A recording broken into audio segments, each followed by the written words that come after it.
Bonjour à toutes et à tous, et ravi de vous retrouver. Nous sommes ensemble jusqu'à 13h pour ces débats de l'été. À midi, avec Joseph Ruiz, nous commenterons bien sûr, vous venez de l'entendre, l'arrivée dans le jeu des JO Olympiques du géant du judo mondial, le grand Teddy Riner, qui remet ses titres en jeu aujourd'hui. Ce sera de 12h à 13h, les JO dans tous leurs états. Et puis l'actualité des Jeux, eh bien c'est, vous venez de l'entendre encore, l'efficacité de la présence policière et des gendarmes, selon le ministre de l'Intérieur, qui ont interpellé des centaines d'individus, dont certains auraient souhaité s'en prendre aux Jeux Olympiques. Vous entendrez le ministre et nous en débattrons bien sûr avec nos 4 débatteurs dans Mettez-vous d'accord de 10h30 à midi. Dans les débats de l'été, il y a aussi ce scandale, peut-être le scandale d'État de l'été, la très grave affaire Amra. La justice, en effet, aurait pu éviter son évasion et surtout, elle aurait pu éviter la mort de deux de ses gardiens de la pénitentiaire, avec 3 autres qui ont été blessés. C'est un rapport de l'inspection générale de la justice sur lequel on va revenir tout de suite. Et puis cette question, les assureurs, nos primes d'assurance vont-elles augmenter dans les mois qui viennent, alors que les catastrophes naturelles se multiplient, tornades, inondations, coups de vent, et bien évidemment des tremblements de terre aussi, mais tout cela coûte énormément d'argent, notamment au monde de l'assurance. Alors nos primes seront-elles de plus en plus chères? On en parlera tout à l'heure. Réagissez au 0826 300 300 si vous le souhaitez sur tous ces sujets. Nous vous passons à l'antenne bien sûr. Ce sont les débats de l'été. Sud Radio, les débats de l'été, 10h-13h, Thierry Guerrier. Je vous le disais, on commence par ce qui est peut-être le scandale d'État de cet été, l'affaire Amra qui rebondit. Car l'administration pénitentiaire a peut-être failli. Elle n'aurait pas su protéger ses propres gardiens au fond à cause d'un manque de communication, un isolement entre les différents partenaires de la chaîne pénitentiaire et de la chaîne de l'information. Mohamed Amra, je vous rappelle de qui il s'agit, c'est un dangereux personnage qui était un petit trafiquant de drogue et qui est devenu du grand banditisme. Il s'est évadé au péage d'Incarville, libéré par un coup de force en mai dernier de complices qui ont tiré dans le tas carrément, qui ont tué l'escorte pénitentiaire, qui ont tué 2 gardiens de la pénitentiaire et blessé grièvement 3 autres qui donc emmenaient Amra au tribunal. La nouveauté, c'est donc ce rapport de l'inspection générale de la justice que le ministre de la Justice, le garde des Sceaux, Éric Dupond-Moretti, a souhaité publier avec une grande transparence, mais ce rapport est accablant pour la chaîne pénitentiaire. Il révèle qu'on aurait pu éviter, si les policiers, si les juges, si les directeurs de prison s'étaient parlé, eh bien on aurait peut-être pu éviter ce drame. Nous sommes en ligne avec Sébastien Nicolas, bonjour. Bonjour. Vous êtes secrétaire général du syndicat national pénitentiaire Force ouvrière. Est-ce qu'on va trop loin quand on dit qu'on aurait pu éviter ce drame? Et qu'est-ce que révèle ce rapport selon vous d'aigu?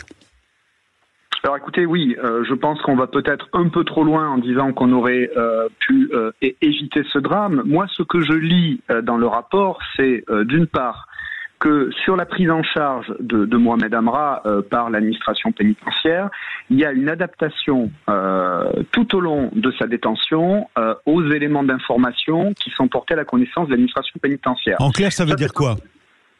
En clair, ça veut dire qu'à chaque fois que l'administration pénitentiaire a été informée d'un élément justifiant l'adaptation du profil et la prise en charge de Mohamed Amra, l'administration pénitentiaire a répondu. Vous constatez dans le rapport que le niveau d'escorte de ce détenu a évolué vers le haut tout au long de sa détention. Vous constatez que, en fonction des découvertes de téléphones, des incidents disciplinaires, il s'est vu appliquer des sanctions disciplinaires. Un régime de fouille exorbitant par rapport à ce que subit le détenu moyen dans les établissements qu'il a fréquentés. Oui, mais Sébastien Nicolas, clairement, il est à peu près indiqué dans ce rapport que la dangerosité réelle de Mohamed Amra a été mal évaluée en raison de problèmes de partage d'informations dans la chaîne pénale. Où sont les bugs ? Alors, le bug, il est clairement identifié dans le rapport, puisque le rapport écrit parle de coordination et de partage de l'information entre l'autorité judiciaire et les différents services un partage d'informations fortement cloisonné.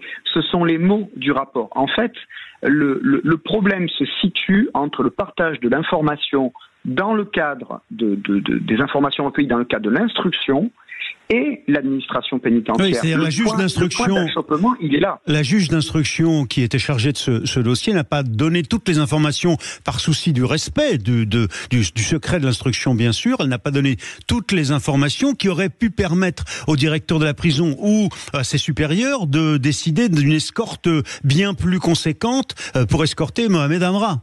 Mais pas seulement. Moi, je lis dans ce rapport que, effectivement, le profil connu par l'autorité judiciaire de Mohamed Amra aurait permis, effectivement, non seulement de renforcer le niveau d'escorte de Mohamed Amra, d'obtenir un prêt de main forte de la police, de la gendarmerie, peut-être également de ne pas l'incarcérer sur la maison d'arrêt d'Évreux, qui est un petit établissement, pas forcément très sécuritaire.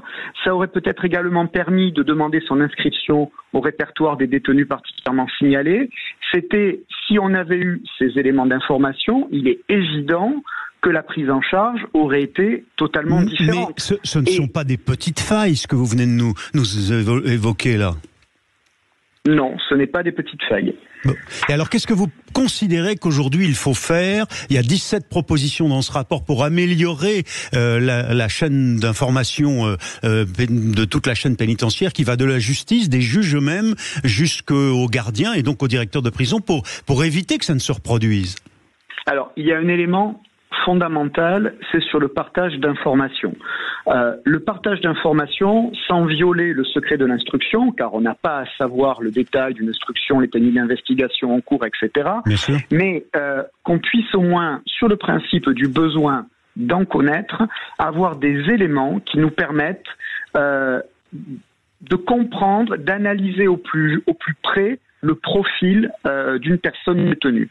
C'est ça dont on a besoin. Oui. Et effectivement, là, la distorsion que l'on voit, qui est mise en exergue dans ce rapport, c'est que nous avions une image de Mohamed Amra qui était différente de celle de la que réalité. pouvaient avoir les juges d'instruction en charge du dossier.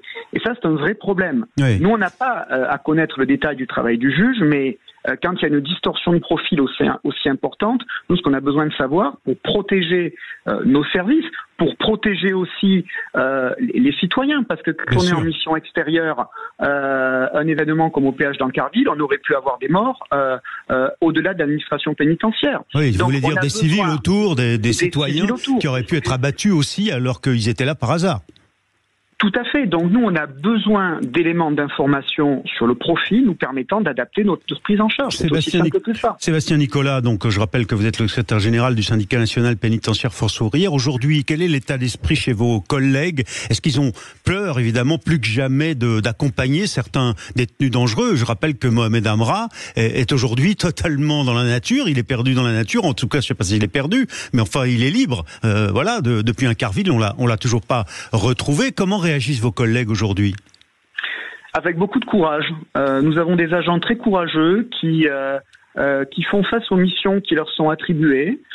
Évidemment, ça exige aussi de nous d'être beaucoup plus d'aller beaucoup plus à la recherche d'informations, c'est-à-dire qu'aujourd'hui et d'être plus vigilant. D'être beaucoup plus vigilant, effectivement, quitte à refuser des missions quand on estime que la mission met en danger les agents et que le niveau de sécurité n'est pas satisfaisant, on refuse, quelles qu'en soient les conséquences. Merci en tout cas d'avoir témoigné ce matin et réagi et analysé ce rapport de l'inspection générale de la justice. On suivra ce dossier, bien entendu, sur Sud Radio et vous serez à nouveau notre invité, si vous le souhaitez, Sébastien Nicolas, secrétaire général du syndicat national pénitentiaire Force ouvrière, sur l'affaire Amra que nous suivons sur Sud Radio. Sud Radio, votre